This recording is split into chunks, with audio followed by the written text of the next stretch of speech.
ఒకవేళ గనుక మీకు 200 గజాల స్థలం ఉంటే, మీ ఇల్లు కట్టుకోవడానికి అయ్యే ఖర్చు ఎంతో తెలుసుకుందామా? First flat size 200 square yards అంటే 1800 స్క్వేర్ ఫీట్స్. మనం G+1 కట్టుకోవాలంటే 1800 ఇంటూ 2 అంటే 3600 స్క్వేర్ ఫీట్స్ అవుతుంది. Next total construction cost estimation. First basic finish. ఒక స్క్వేర్ ఫీట్ కి రూ. 1500 అవుతుంది. అలాగే 3600 స్క్వేర్ ఫీట్ కి 54 లక్షలు అవుతుంది. Standard finish. ఒక స్క్వేర్ ఫీట్ కి రూ. 2000 అవుతుంది. అలాగే 3600 స్క్వేర్ ఫీట్స్ కి 72 లక్షల వరకు అవుతుంది. Next construction material cost for G+1 house. First వచ్చేసి సిమెంట్ 1150 బ్యాగుల వరకు పడుతుంది. ఒక బ్యాగ్ ప్రైస్ వచ్చేసి 380 నుంచి 480 వరకు ఉంటుంది. టోటల్ కాస్ట్ వచ్చేసి 4,37,000 నుంచి 5,52,000 వరకు అవుతుంది.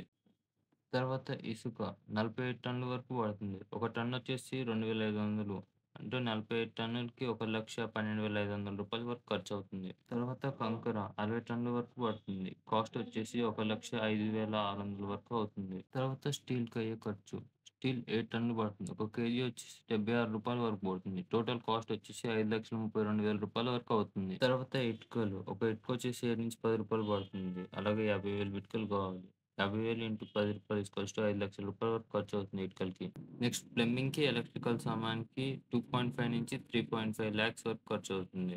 తర్వాత ఫ్లోరింగ్ టైల్స్‌కి 3,600 స్క్వేర్ ఫీట్‌కి ఒక స్క్వేర్ ఫీట్‌కొచ్చి రూ. 50-100 వరకు ప్రైస్ పడుతుంది. అంటే మనం తీసుకునే టైల్స్ అండ్ దాని రేట్ డిపెండెంట్ బట్టి ఉంటుంది. దాని కాస్ట్ వచ్చేసి 1,80,000 నుంచి 3,60,000 వరకు పడుతుంది. తర్వాత డోర్స్ అండ్ విండోస్‌కి ఒక 4,00,000 నుంచి 6,00,000 వరకు ఖర్చవుతుంది.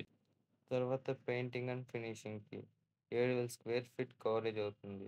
ప్రైస్ వచ్చేసి రూ. 30 నుంచి రూ. 50 స్క్వేర్ ఫీట్ పడుతుంది. టోటల్ కాస్ట్ వచ్చేసి 2,10,000 నుంచి 3,50,000 వరకు ఖర్చవుతుంది.